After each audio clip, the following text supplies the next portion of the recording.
Hi, I'm Agent Ford. Do you think you can help me solve another true crime mystery? Studies show that psychological gratification is the usual motive for most serial killings. The Zodiac Killer, responsible for the death of 37 people, said that he enjoys killing people because he considered it to be enjoyable. Hunting down their victims gives a thrilling experience to serial killers. While you can think of any serial killer as a hunter, there is one that stands out from the rest. Today, we have the case of the Butcher Baker, who operated in the 1970s and 80s in Alaska. Take my word for it, this case will be one of the most disturbing serial killer cases you have ever heard of. Robert Hansen, aka the Butcher Baker, was born in 1939 in Estherville, Iowa. Robert had a rather miserable childhood. He had a complicated relationship with his domineering father at home. While attending school, Robert could get away from his father, but it was more like jumping out of the frying pan and into the fire for young Robert. He was insanely shy and suffered from lousy stuttering and severe acne that left him permanently scarred. Robert would constantly get rejected from the attractive girls he liked in his class due to his shy and awkward nature. Robert grew up hating these girls and nursing fantasies of cruel revenge as he was a loner throughout his childhood and adolescence. During these challenging times, Robert started practicing both hunting and archery. In 1957, Robert enlisted in the United States Army Reserve and served for a year before being discharged. His love-proof life finally ended when Robert began a relationship with a young woman. They got married in 1960, but his wife ended up divorcing him the same year after Robert was arrested for burning down a Pocahontas County school bus garage. Robert was arrested for arson and served 20 months of his 3-year sentence. While he was locked up in prison, he was diagnosed with bipolar disorder with schizophrenic episodes, at that time called manic depression. The psychiatrist in charge of Robert also noted that he had an infantile personality and was obsessed with getting back at people he felt had wronged him. Over the next few years, Robert was in and out of jail for petty theft charges. In 1967, Robert moved to Anchorage, Alaska with his second wife, Darla Hansen. The couple married in 1963 and later had 2 children. Robert then opened his own bakery, carrying over his father's career. Robert was admired by his neighbors in Anchorage. He was well known in the hunting community and had even set several local hunting records. In 1971, Robert had achieved a world record for killing the biggest Dall sheep ever with a bow. Robert's low self-esteem and thoughts of inadequacy continued to transform him, evolving his criminal mind.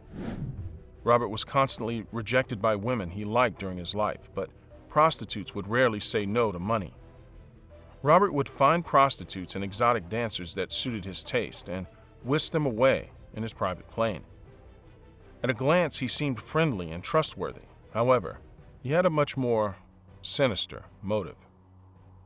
On June 13, 1983, Robert pulled his car over the side of the road where an escort stood. She was a 17-year-old teen named Cindy who had just moved to Anchorage with her boyfriend to earn money, working as a prostitute. Robert offered $200 to Cindy to perform oral sex in his car. She was hesitant, but she eventually got in. Cindy's gut feeling proved to be right as Robert instantly pulled out a gun and forced her into a pair of handcuffs. Cindy was dragged back to his home in Muldoon, where he tortured and sexually abused her. After taking a short nap on the couch beside Cindy, Robert started bragging about the trophies he owned from his hunting exploits. At this point, Cindy was convinced that Robert would end up killing her. He took her to Merrill Field Airport to take Cindy to his remote cabin in the Nick River. But to his surprise, Cindy managed to escape from Robert's claws when he was busy loading the airplane's cockpit. Cindy had cleverly left her blue sneakers in the car's back seat as evidence that she'd been in the car. Barefoot and handcuffed, Cindy ran to the nearest street while Robert was chasing her. Fortunately, she managed to flag down a passing truck before Robert caught her. The driver welcomed Cindy into his vehicle as he was alarmed by her disheveled appearance. Seeing that Cindy was gone, Robert ran back to his car and took off. Cindy was too traumatized to be able to go to the police station by herself, so the driver drove Cindy to Mush Inn, where she pleaded with the clerk at the desk to call her boyfriend, who was staying at the Big Timber Motel. In the meantime, the truck driver called the police to report what had happened. Shortly after, the police tracked Cindy to the Big Timber Motel, where she was alone, distressed, and still handcuffed. Cindy described the horrific events that happened to her. Even with the specific details Cindy had provided, the police seemed unconvinced. They then called Robert for questioning, but he quickly denied the accusation, stating that Cindy was trying to cause him trouble because he refused to pay her for her services. Robert had several prior run-ins with the law. Anchorage's police knew him as a shy and quiet baker who would often give free desserts to the police officers. The police really liked Robert. He also had his friend, John Henning, as his alibi, which gave him the benefit of the doubt. Robert was able to convince the police of his innocence, and over time, the case went cold. At the same time, disappearances and murders seemed to be out of control in Anchorage.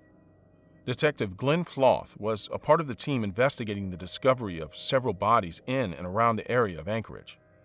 The first body to be found was by the construction workers near Eklunta Road. The body was later dubbed as Eklunta Annie, as it was never identified. Later that year, another body was discovered in a gravel pit near Seward, identified as Joanna Messina. In 1982, the police found the remains of 23-year-old Sherry Morrow near the Nick River. With the discovery of Sherry's remains, Floth now had 3 bodies and what looked like one killer's job. Floth believed that he was dealing with a serial killer since the targeted victims were the most vulnerable women, prostitutes, and exotic dancers. He contacted John Douglas, a special agent from the FBI, and requested help to create a criminal psychological profile. John Douglas wrote a profile that said the killer was someone with low self-esteem, a history of being rejected by women, and could have a speech disorder like stuttering. John also assumed that the killer would keep souvenirs from the murderers, such as the victim's jewelry. Based on the profile, Floth began investigating possible suspects until Robert Hansen started showing suspicion. Robert fit the profile perfectly and even owned his own plane. Unlike other police officers, Floth had no prior connection and no problem investigating Robert.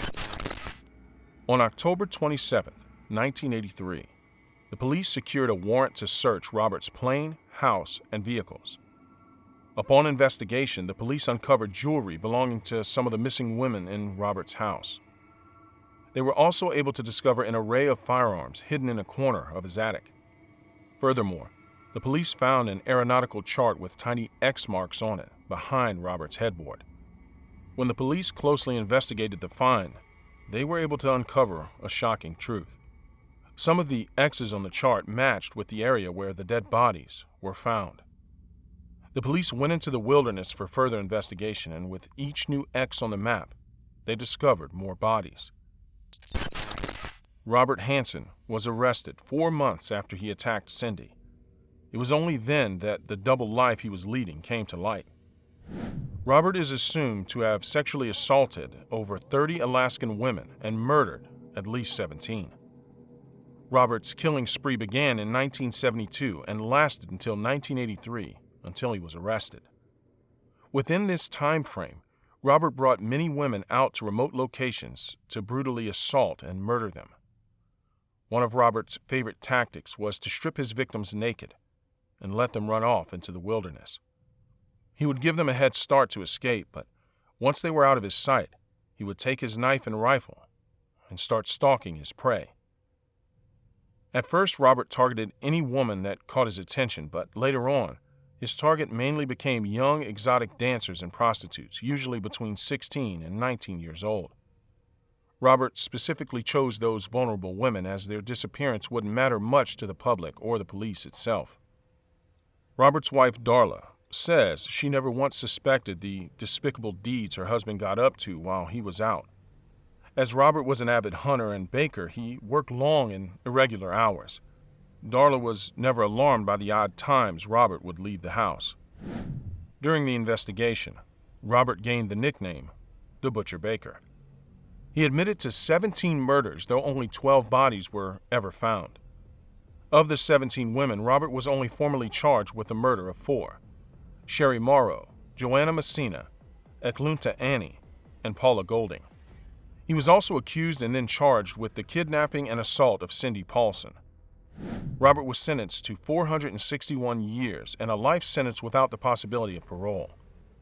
In 2013, Robert's crimes were turned into a film titled The Frozen Ground, starring Nicolas Cage and John Cusack. Robert Hansen would have operated for many more years had Cindy been unable to flee that day.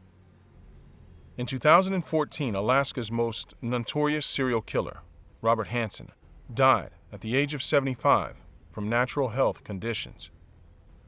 He may have left the world, but the crimes he committed will forever haunt us. So, let me ask you, do you think the police ignored Cindy's statements due to her occupation? And another question that's stuck with me is, his best friend, John Henning, do you think he knew anything about the murders, especially since he covered for him so vigorously, going so far as to lie to police? But I want to know what you think. Let me know down in the comments below. If you enjoyed this video, don't forget to hit that like button and share it with your fellow investigators. Subscribe to the channel if you haven't already. Hit that notification bell so you never miss a case. With that being said, stay safe, and I'll see you guys at the next crime scene.